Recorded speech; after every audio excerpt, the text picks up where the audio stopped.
Hi guys, in today's video I want to answer that all-important question, does snow foam really work? Now to get that answer you have to purely understand what snow foam actually does.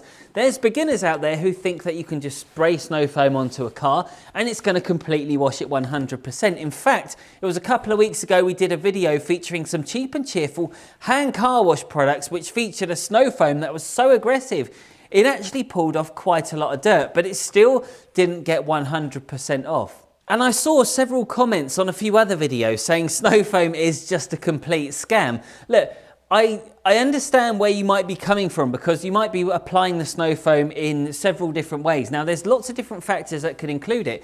You might have the wrong dilutions, you might have too little or too much. You might have the wrong foam cannon. I featured so many different foam cannons on the channel, but it takes a certain decent one to produce that nice quality thick foam. It's a combination of a decent foam, a decent cannon, and also with a decent pressure washer as well, just to give you that flow rate, which can be the difference between having a quality pre-wash or a really rubbish one. Now you have two types of snow foams. You either got a pH neutral or you have an alkaline. For me personally, I'm a massive fan of the alkaline foams. I'm not really a fan of pH neutral, unless I was cleaning a very prestigious car that had to be done with such meticulous detail. Otherwise, I would just stick with alkaline pretty much all the time. But that's based on my own needs. Don't take everything as gospel because that's just based on the types of cars that I'm cleaning for my business. I'm now gone from doing all the high-end supercars, hypercars. I've now dialed it right back because I'm no longer out and about like I used to be. So things are very different now. Back in the old days, I was always on the pH neutral stuff. pH neutral for everything, because some of the cars I was doing were like £1 million plus. And to be honest with you, in most cases, there's no way on earth that I would ever just snow foam a car without putting any citrus pre-wash underneath the lower third first, because that's where you're going to get the majority of the dirt. However, for today's video, we're going to do it slightly different. We're just going to snow foam my manky Kia Sportage. It's heavily contaminated. It's covered in mud because living on a farm out here, it's ridiculous. And I just thought this would be a great opportunity to show you once and for all how far you can go with snow foam and why it may not be as simple to answer as you think. For this experiment, I wanted to put myself in the mind of the beginner who may just chuck in any old amount of foam. And in this case, I'm going to go way above the recommendations and go for an 8:1 mixture. One thing I will add, I'm going to set the nozzle so we've got a narrow fan because it's going to give it a bit more power. If you have it on the wide setting, you're literally just going to have a light mist going over the car, so it's not going to do a lot. So this way, we're going to try and make the very best out of this pressure washer.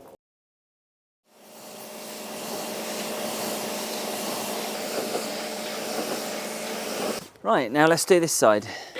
And the snow foam I'm going for here is Infinity Wax Power Foam, which is already a thick foam, just to show you what happens even when you use one of the best ones on the market. Now you can see what happens here when you lay it on too thick. This is an 8:1 mixture. So 10:1 is for heavy soiling.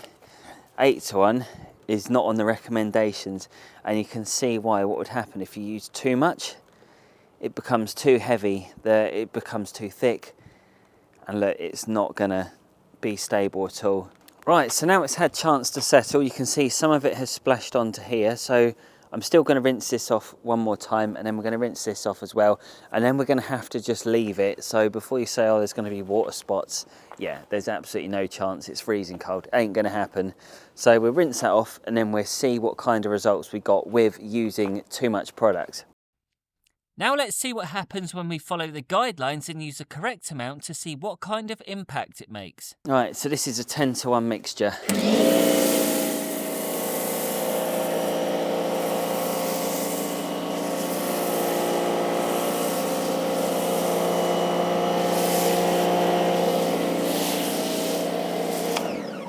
That is lovely, nice stable foam. Look, that's not going anywhere. So although this is an alkaline snow foam, don't expect any miracles without touching the wheels or agitating the tyres with any brushes or anything, because you're just not going to get those results that you're hoping for. As you can see here now, it's literally at the point where we can start rinsing it off now. So I'm going to grab the pressure washer and give it a blast off and then see what we have left with. Okay, so now we've just given that a quick rinse off. You can see for yourself, it has removed quite a large portion of the dirt. It's basically broken down all the heavy stuff.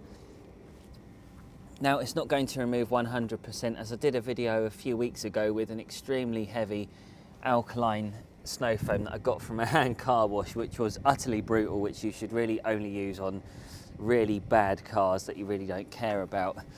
But as you can see here, it's not too bad, is it? It's done a lot of the hard work. Now at this point, you wouldn't just leave it like this to dry. You'd never in a million years do that, because that's not going to give you any good results.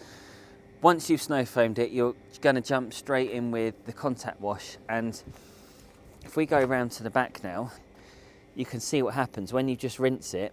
Nothing really comes off. It looks okay when it's wet, but as soon as it's dried out, you realise that it was pretty much back to square one.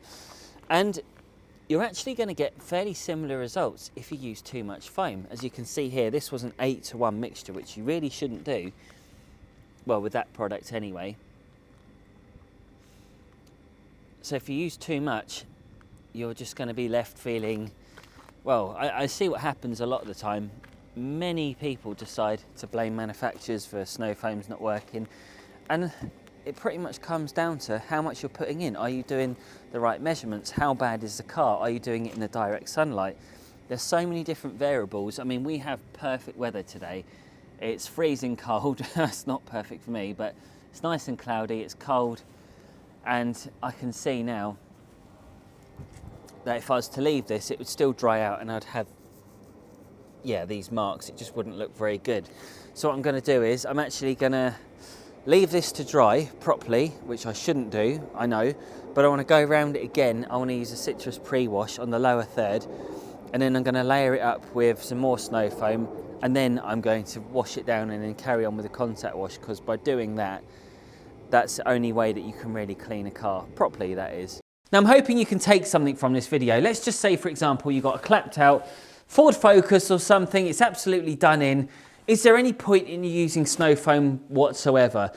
Yes and no, but it really depends on how far you want to go with that car. Ideally, if that is the type of car that you've got and you really don't care, but you just want to make your cleaning process a little more effortless, then by all means go for something like an alkaline foam that's really going to break it down. It's going to be heavy duty, but make sure you put citrus pre-wash first underneath. Or even better still, if you really do not care whatsoever, literally just put citrus pre-wash in a snow foam cannon, cover the whole car in citrus pre-wash, and then blast it off. It's going to be the closest thing you could probably get to a touchless finish.